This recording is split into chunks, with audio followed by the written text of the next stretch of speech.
Hi hello வணக்கம் welcome back to our channel. So ரொம்ப நாள் கழித்து ஒரு லாங் வீடியோவில் உங்களை மீட் பண்ணுறது ரொம்பவே ஹாப்பியாக இருக்குது.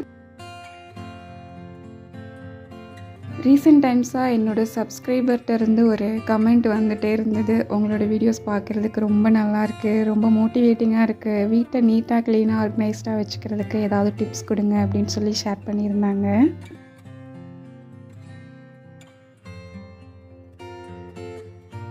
டிப்ஸ் கொடுக்குற அளவுக்கு நான் அவ்வளோ பெரிய ஆளாக இல்லைடா, பட் நான் ஃபாலோ பண்ணுற ஒரு சில விஷயங்கள் மட்டும் நான் இதில் ஷேர் பண்ணுறேன். நான் வீட்டை நீட்டாக க்ளீனாக வச்சுக்கிறதுக்கு ஒரு சில மெத்தட்ஸ் யூஸ் பண்ணுவேன். அதை மட்டும் நான் இங்கே ஷேர் பண்ணிக்கிறேன். அது என்னன்னு பார்த்திங்கன்னா, கண்டிப்பாக நம்ம க்ளீனிங்க்கு எந்தளவுக்கு இம்பார்ட்டன்ஸ் கொடுக்குறோமோ அந்தளவுக்கு வீட்டை ஆர்கனைஸ்டாக வச்சுக்கிறதுக்கும் இம்பார்ட்டன்ஸ் கொடுக்கணும். நம்ம என்ன தான் வீட்டை கூட்டி அழகாக மாப் போட்டு எல்லா இடத்தையும் டஸ்ட் ஃப்ரீயாக க்ளீனாக வச்சுருந்தாலும் ஆர்கனைஸ்டாக இல்லை அப்படின்னா கண்டிப்பாக வீடு பார்க்குறதுக்கு லுக் வைஸ் நல்லா இருக்காது. ஸோ அதனால் கண்ணுக்கு தெரிகிற இடம் எல்லாமே ஆர்கனைஸ்டாக இருந்தது அப்படின்னா ரொம்ப நல்லாயிருக்கும். இந்த எல்லாத்தையுமே தாண்டி நம்மளோட மைண்ட் செட் எப்படி இருக்கோ அதை பொறுத்து தான். நம்ம வீடு நீட்டாக வச்சுக்கணும், ஆர்கனைஸ்டாக வச்சுக்கணும் அப்படின்னு நினச்சா மட்டும்தான் அது பாசிபிள். ஏதாவது ஒரு க்ளீனிங் வீடியோ பார்க்குறோம் அப்படின்னா அந்த டைமில் அந்த மோட்டிவேஷன் நமக்கு கண்டிப்பாக கிடைக்கும். ஸோ அன்னைக்கு நம்ம நீட்டாகவே வச்சுப்போம். பட் நேச்சுரலாகவே நமக்கு வீடுனா அப்படி தான் இருக்கணும், வேலையை போட்டுட்டு உட்காரக்கூடாது, வேலை இருந்ததுன்னா செய்யணும், கலைஞ்சிருக்குது ஒரு இடம் அப்படின்னா அதை க்ளீன் பண்ணணும், ஆர்கனைஸ் பண்ணணும் அப்படிங்கிற தாட்ஸ் நமக்குள்ளே எப்பொழுதுமே இருந்துகிட்டு இருந்தால் மட்டும்தான் கண்டிப்பாக வீட்டை நீட்டாக அழகாக வச்சுக்க முடியும். அது கொஞ்சம் கஷ்டமான வேலை தான். இந்த இடத்துல இன்னொரு இன்ஃபர்மேஷன் ஷேர் பண்ணிக்கிறேன். இந்த bedspread and sofa cover பற்றி நிறைய பேர் கேட்டிருந்தாங்க. இது பார்த்திங்கன்னா டபுள் சைடில் யூஸ் பண்ணுறது. இது நான் பக்கத்தில் இருக்க ஒரு ஷாப்பில் தான் வாங்கியிருந்தேன். ஆக்சுவலாக இதை வாங்குறப்போ ஒரு ஜாலியாக வாங்கிட்டேன். ஒயிட் கலர், பசங்க இருக்கிற இடத்துல நம்ம ஒயிட் கலர்லாம் வச்சு மேனேஜே பண்ண முடியாது, அவங்க ஏறி குதிக்கிறதுக்கு 2 நாள் கூட தாங்காது. ஸோ ஒரு வீட்டுக்கு ஃபுல் ஆஃப் கன்ஃபியூசன். அதுக்கப்புறம் தான் எனக்கு தெரிஞ்சிச்சு. என்னோடய ஹஸ்பண்ட் சொன்னாங்க இது 2 சைடுமே யூஸ் பண்ணிக்கலாம் அப்படின்னு சொல்லிட்டு. எனக்கு அதுக்கப்புறம் தான் மனசு ஆரிச்சு. ஏன்னா கொஞ்சம் காஸ்ட் அதிகம்தான். ஸோ ரொம்ப நல்லா இருந்தது அப்படின்றதுனால வாங்கியிருந்தேன். ஸோ இதே காம்பினேஷனில் பார்த்திங்கன்னா சோஃபா கவருமே வாங்கியிருந்தேன். ஸோ அதை நான் நெக்ஸ்ட்டு காமிக்கிறேன். அதுவுமே பார்த்திங்கன்னா டபுள் சைடு யூஸ் பண்ணுற மாதிரி தான் இருக்கும். சோஃபா கவர் நான் 2 வாட்டி வாஷ் பண்ணிட்டேன். ஏன்னா ஒரு 2 டேஸ்லேயே ஃபுல்லாக அழுக்காயிடுச்சு. ஒயிட் கலர் வாங்குறதில் அது ஒன்று தான் பிரச்சனை. பார்க்குறதுக்கு எந்த அளவுக்கு அழகாக இருக்கோ அந்தளவுக்கு நமக்கு வேலை வைக்கும். பட் வீடு அழகாக இருக்கணும் அப்படிங்கிறதுக்காக அந்த ரிஸ்கெல்லாம் எடுக்கிறது. ஏன்னா இந்த டைமில் பசங்களை கண்ட்ரோல் பண்ணவும் முடியாது. அதில் ஏறாத இதில் ஏறாதன்னெலாம் சொல்ல முடியாது. அட் த சேம் டைம் நமக்கு பிடிச்ச மாதிரி நம்ம வீட்டுக்கு வச்சுக்கணும் அப்படின்னா ஒரு சில ரிஸ்கெல்லாம் எடுத்து தான் ஆகணும்னு நினைக்கிறேன்.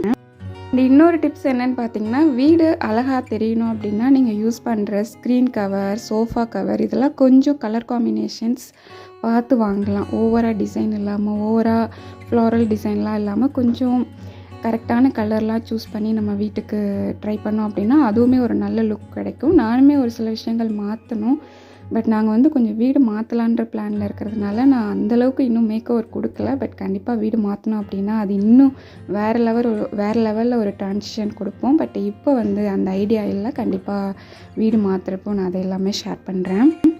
ஸோ நான் சொன்ன அந்த சோஃபா கவரும் இதே மாதிரி தான் 2 சைடுமே யூஸ் பண்ணலாம். Maximum sofa cover, bed cover ஒரே மாதிரியான பிரிண்ட் அதே டிசைனில் தான் இருக்கும். பார்க்குறதுக்கு எவ்வளோ லுக்காக இருக்குது பார்த்தீங்களா. இதுவுமே பார்த்திங்கன்னா 2500 வந்துச்சு எனக்கு ஃபுல்லாக சோஃபா கவர் எல்லாமே சேர்த்து. கொஞ்சம் காஸ்ட் அதிகம்தான். இதுவுமே பின்னாடி இதை யூஸ் பண்ணிக்கலாம். இது கிரே கலரில் இருக்கிறதுனால பெருசாக அழுக்கு தெரியாது. பட் எனக்கு என்னமோ அந்த ஒயிட் கலரில் அந்த சோஃபா பார்க்குறதுக்கு அழகாக இருக்குது அப்படின்றதுனால இதை நான் திருப்பி இன்னும் யூஸ் பண்ணவே இல்லை. அந்த மேலே இருக்க அந்த ஒயிட் கலர் அந்த டிசைன்லேயே தான் யூஸ் பண்ணிகிட்ருக்கேன். அப்பப்போ இதை வாஷ் பண்ணிடுவேன். எனக்கு இன்றைக்கி பசங்க இதை ஒரு வழி பண்ணிடுவாங்க. இந்த சாட்டர்டே சண்டே டைம்லலாம் பார்த்திங்கன்னா இந்த கவர் போட்டோன்னா சுத்தமாக தாங்காது. அதனால் அந்த டைமில் எடுத்துகிட்டு பழைய கவரை போட்டு விட்டுருவேன். ஸோ இந்த மாதிரி தான் நான் வீட்டை மெனக்கெட்டு எல்லா விஷயத்துக்குமே நான் ஒரு கேர் கொடுத்துக்கிட்டே இருக்கிற மாதிரி தான் இருக்கும்.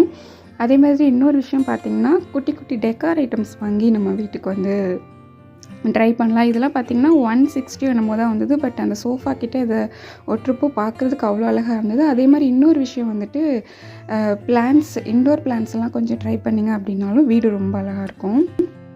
நிறைய பின்ட்ரெஸ்ட் செக் பண்ணுவேன். அப்போ வந்து பார்த்துட்டு அதில் இருக்கிற ஒரு சில ஐடியாஸ்லாம் வந்து ட்ரை பண்ணி பார்ப்பேன். எனக்குமே இன்னும் நிறைய ஆசை இருக்குது. பட் இந்த வீட்டில் இவ்வளவு தான் பண்ண முடியும் அப்படின்றதுனால கொஞ்சம் ஸ்டாப் பண்ணி வச்சுருக்கேன். கண்டிப்பாக இன்டோர் பிளான்ட்ஸ் வந்து ஒரு நல்ல ஒரு வைப் கொடுக்கும்.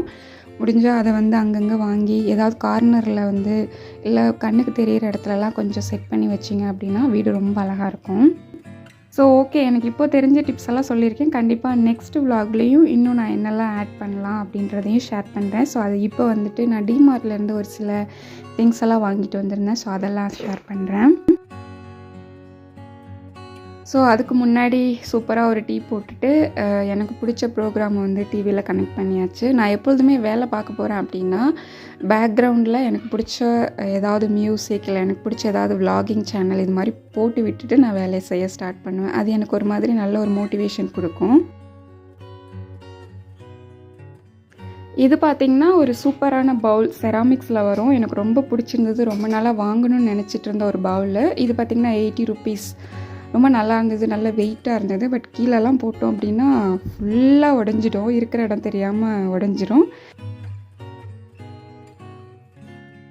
இதில் வந்து 2 எடுத்துகிட்டு வந்துட்டேன். ஸோ இன்னுமே நிறைய இருக்குது. இன்னும் இதை விட பெரிய சைஸ் பார்த்துருக்கேன். அதை நெக்ஸ்ட் மந்த் பார்த்துக்கலான்னு சொல்லிவிட்டு இப்போது இந்த 2 மட்டும் எடுத்துகிட்டு வந்திருந்தேன். அதுக்கப்புறம் இது பார்த்திங்கன்னா பெப்பர் அண்ட் சால்ட்லாம் போட்டு வச்சுக்கிற மாதிரி ரொம்ப ஹேண்டியாக சூப்பராக இருந்தது. ஸோ இதில் வந்து 2 வாங்கியிருந்தேன். இதுவுமே பார்த்திங்கன்னா ஈச் 80 rupees. ரொம்ப நல்லா இருந்தது. கொஞ்சம் நீட்டாக இருக்கும். அதனால் இதுவுமே 2 வாங்கியிருந்தேன்.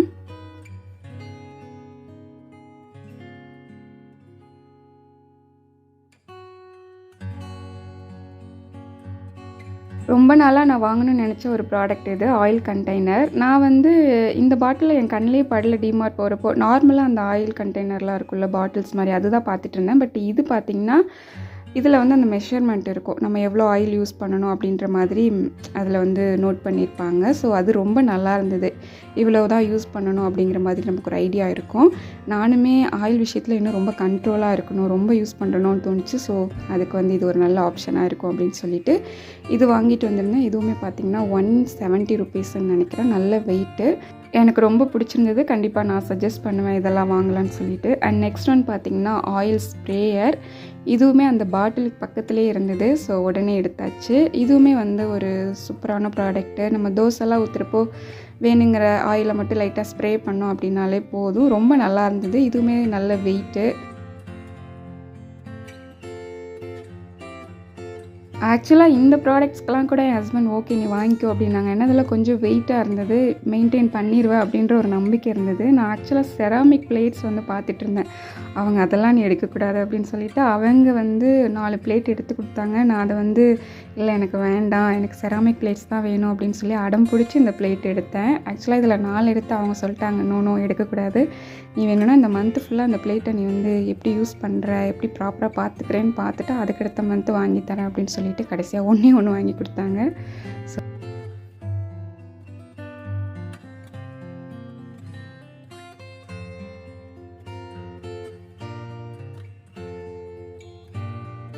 இனிமேல் நிறைய ப்ராடக்ட்ஸ் வந்து ஆர்டர் பண்ணியிருக்கேன் குட்டி குட்டியாக. கண்டிப்பாக அது எல்லாமே நான் நெக்ஸ்ட் விலாகில் ஷேர் பண்ணுறேன். ஒரே விலாகில் எல்லாத்தையும் காமிச்சிட்டோம் அப்படின்னா நெக்ஸ்ட் விலாகில் இன்ட்ரெஸ்டிங்காக காமிக்கிறதுக்கு எதுவுமே இருக்காது. ஸோ கண்டிப்பாக இனிமேல் நிறைய ஆர்டர் போட்டிருக்கேன், வந்துட்டுருக்கு. அது எல்லாமே நம்ம நெக்ஸ்ட் விலாகில் பார்க்கலாம்.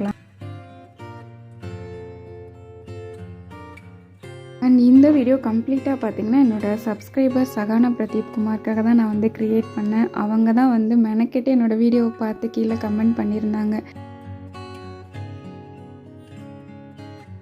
என்ன பாசிட்டிவாக வச்சுக்கிறதுக்கு நான் ஃபாலோ பண்ணுற ஒரு விஷயம் என்னென்னு பார்த்தீங்கன்னா, ஃபார் எக்ஸாம்பிள் நம்ம வீட்டவே சொல்லலாம். நம்ம வீட்டை வந்து க்ளீனாக அழகாக வச்சுக்கிறோம் அப்படின்னா அந்த டைமில் நம்மளோட மைண்ட் செட் எப்படி இருக்கும், செம்மையாக இருக்கும்ல, ஒரு மாதிரி ஹாப்பியாக இருப்போம், நிம்மதியாக இருப்போம். அந்த பீஸ் அது வந்து உண்மை தானே. ஸோ அதே தான் நம்மளோட மைண்ட் செட்டும். நம்ம வந்து தேவையில்லாத விஷயத்துக்கெல்லாம் டிஸ்ட்ராக்ட் ஆகாமல், மற்றவங்களோட நம்மளை கம்பேர் பண்ணிக்காமல், நம்ம டெய்லி லைஃப்பில் நம்ம பார்க்குற விஷயத்துலேருந்து கேட்குற விஷயம் எல்லாத்துலேயுமே வந்து ஒரு ஹெல்த்தியான வேயை வந்து ஃபாலோ பண்ணணும். தேவையில்லாமல் அன்வான்டான விஷயத்துக்கு டிஸ்ட்ராக்ட் ஆகிறது, மெயினாக வந்து சோசியல் மீடியாவில் தேவையில்லாத விஷயத்தெல்லாம் பார்த்துட்டு நம்ம கூட அதை கம்பேர் பண்ணிக்கிறது, இந்த மாதிரிலாம் இல்லாமல் அதுலேயுமே ஒரு லிமிட்டை வந்து ஃபாலோ பண்ணணும். நானுமே சோஷியல் மீடியா வந்து யூஸ் பண்ணுவேன். பட் அதில் அடிக்டடெல்லாம் ஆக மாட்டேன். நான் வந்து ஏதாவது ஒரு விஷயத்த கேட்டுகிட்டே வேலை பார்ப்பேன். அப்படி இல்லையா, ஒரு வேலையை முடிச்சுட்டு ஒரு 10 மினிட்ஸ் வந்து நமக்கு பிடிச்ச விஷயத்த பார்க்கலாம். சம்டைம்ஸ் அது வந்து அன்வான்டாக கூட இருக்கும். பட் அதுக்கு ஒரு லிமிட் இருக்குது. ஒரு 10 மினிட்ஸ் நமக்கு பிடிச்ச மாதிரி ஏதாவது ஒரு என்டர்டெயின்மெண்ட்டான விஷயங்கள் பார்க்கலாம் அப்படின்னு நமக்குள்ளே அந்த ஒரு லிமிட்டை வந்து ஃபாலோ பண்ணணும். எண்ட் ஆஃப் த டே முடிஞ்ச அளவுக்கு நல்ல விஷயத்த பார்க்குறது, கேட்குறது, அந்த மாதிரி ஒரு விஷயத்த நம்ம வந்து கொண்டு வந்துட்டோம் அப்படின்னாலே நம்ம வந்து பாசிட்டிவ் ஆகிடலாம் அப்படின்றத நான் நம்புகிறேன். எண்ட் ஆஃப் த டே நம்ம லைஃப்பில் நம்ம இம்ப்ரூவ் ஆகிறதுக்கு, ஹாப்பி ஆகிறதுக்கு என்னெல்லாம் பண்ணலாம் அதை பற்றின தாட்ஸை வளர்த்துக்கிட்டோம் அப்படின்னாலே நம்ம மட்டும் இல்லை, நம்ம ஃபேமிலியை வந்து ஹாப்பியாக வச்சுக்கலாம் அண்ட் பாசிட்டிவாக வச்சுக்கலாம். ஸோ அவ்வளவுதான். மோட்டிவேஷ்னல் வீடியோ பார்க்குறதுனால நம்ம லைஃப் வந்து மாற போகிறதுலாம் கிடையாது. அதை லைஃப்பில் ஃபாலோ பண்ணுறோமா, அதுதான் ரொம்ப முக்கியம். நிறைய பேர் சொல்லலாம், நான் வந்து உருப்படியான விஷயமாக தான் நான் வந்து பார்க்குறேன் அப்படின்லாம் சொல்லுவாங்க. அதுவுமே எனக்கு தெரிஞ்சு அனாவசியம்தான். இப்போ ஒரு மோட்டிவேஷ்னல் ஸ்டோரியே நம்ம பார்க்குறோம், அந்த ஒன் டே ஃபுல்லாக பார்த்துட்டே இருக்கிறதுனால என்ன நடக்க போகுது? ஒவ்வொரு இன்ஃபர்மேஷனும் நம்மளை வந்து கெடுக்க தான் செய்யும். ஸோ ஒரு 4 வீடியோஸ் பார்க்கலாம். அந்த 4 வீடியோஸ்லேருந்து ஏதாவது கற்றுக்கிட்டு அதை லைஃப்பில் வந்து அப்ளை பண்ணணும். ஸோ அவ்வளவுதான். எல்லாத்துக்குமே ஒரு லிமிட் இருக்குது. நம்ம வந்து நம்மளோட சரௌண்டிங்கை எப்படி செட் பண்ணுறோம், இதெல்லாம் வச்சு தான் நம்ம லைஃப்பும் நம்மளும் வந்து ஹாப்பியாக பாசிட்டிவாக இருக்க முடியும். ஸோ தெரியல நான் எந்த அளவுக்கு கிளியராக பேசியிருக்கேன் அப்படின்னு சொல்லிட்டு. என்னோடய மனசில் பட்டதை நான் பேசியிருக்கேன். இன்னுமே நிறைய விஷயங்கள் நான் நெக்ஸ்ட்டு விலாக்லலாம் ஷேர் பண்ணுறேன். ஃபைனலாக வீடியோட எண்டுக்கு வந்துட்டோம். இது எந்தளவுக்கு உங்களுக்கு ஒரு இன்ஃபர்மேட்டிவாக இருந்ததுன்னு எனக்கு தெரியல. பட் நான் நம்புகிறேன் உங்களுக்கு ஏதாவது ஒரு இடத்துல ஏதாவது ஒரு சின்ன இன்ஃபர்மேஷன் கிடச்சிருக்கோம் அப்படின்னு சொல்லிட்டு.